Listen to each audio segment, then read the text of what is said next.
భద్రాద్రి కొత్తగూడెం జిల్లా అశ్వారావుపేట నియోజకవర్గ కేంద్రంలో బీఆర్ఎస్ నేతలు తెలంగాణ తల్లి విగ్రహానికి పాలాభిషేకం చేశారు. తెలంగాణ సెక్రటేరియట్లో రేవంత్ సర్కార్ తెలంగాణ తల్లి విగ్రహం రూపం మార్చివేసి ప్రతిష్ఠించారని, దీనిని నిరసిస్తూ ప్రాయశ్చిత చర్యలు చేయాలని కేటీఆర్ పిలుపు మేరకు అశ్వారావుపేట మాజీ ఎమ్మెల్యే మచ్చ నాగేశ్వరరావు ఆధ్వర్యంలో తెలంగాణ తల్లి విగ్రహానికి పాలాభిషేకం చేసి నిరసన చేపట్టారు. తెలంగాణ తల్లి విగ్రహంలో కాంగ్రెస్ పార్టీ తీసుకున్న దిక్కుమాలిన చర్య వల్ల కోట్లాది మంది తెలంగాణ బిడ్డల మనసును గాయపరిచారని మెచ్చ నాగేశ్వరరావు అన్నారు. తెలంగాణ తల్లి రూపం కోట్లాది మంది తెలంగాణ బిడ్డల ఆత్మ గౌరవానికి ప్రతిరూపమని, రాజకీయ లబ్ధి కోసం రేవంత్ రెడ్డి కన్న తల్లి లాంటి తెలంగాణ తల్లి విగ్రహాన్ని రూపం మార్చివేసి అపచారం చేశారన్నారు. తెలంగాణ తల్లి విగ్రహం మార్పుకి మరి కాంగ్రెసు కుట్రతో మరి ఈ రకంగా తెలంగాణ తల్లి విగ్రహం మార్చడం అది కాంగ్రెస్ పార్టీకి ఎంత సబబమో ఆ రకంగా.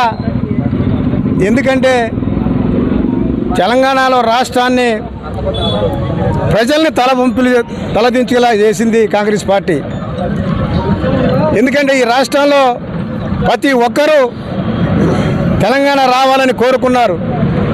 14 సంవత్సరాలు పోరాడి కేసీఆర్ గారు తెస్తే ఇప్పుడు ఎవరైనా విగ్రహాలని మార్చే పరిస్థితి ఈ రాష్ట్ర ప్రభుత్వం తెచ్చిందంటే, అదే దేవుళ్ళు కూడా అదే విగ్రహాలను రాష్ట్రంలో అందరూ మొక్కుకునే దేవుళ్ళు కూడా అన్ని రామాలయాలు ఉన్నాయి, అన్ని దేవుళ్ళు ఉన్నాయి. అవి కూడా కాంగ్రెస్ పార్టీ చెక్కేసి ముఖాలు చెక్కేసి మరి కాంగ్రెస్ తల్లిగా పెట్టుకుంటారా?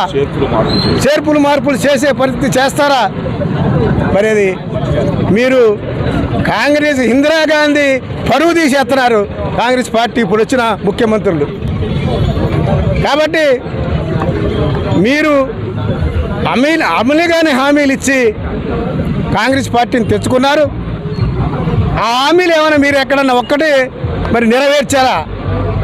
నెరవేర్చుకుంటా ఇప్పుడు మరి ప్రతి ఊళ్ళో ఈ మన ఉత్సవాలు చేసుకుంటున్నారు. ఏనికి చేసుకుంటున్నారు ఉత్సవాలు? ఈ 420 మరి హామీలా లేకపోతే